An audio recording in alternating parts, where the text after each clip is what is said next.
সাগররণী হত্যাকাণ্ডের আজকে ১৩ বছর পূর্ণ হলো।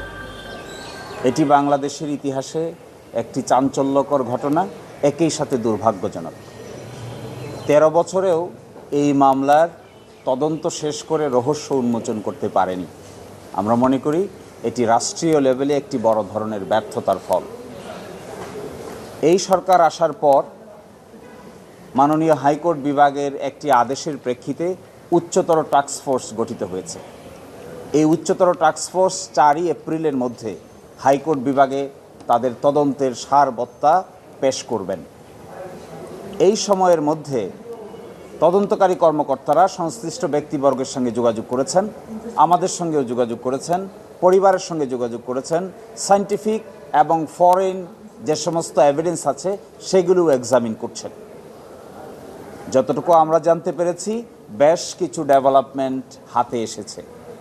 সময়ের ব্যবধানে হাইকোর্ট বিভাগে এই ডেভেলপমেন্টগুলো নিয়ে একটি তদন্ত রিপোর্ট সাবমিট করা হবে।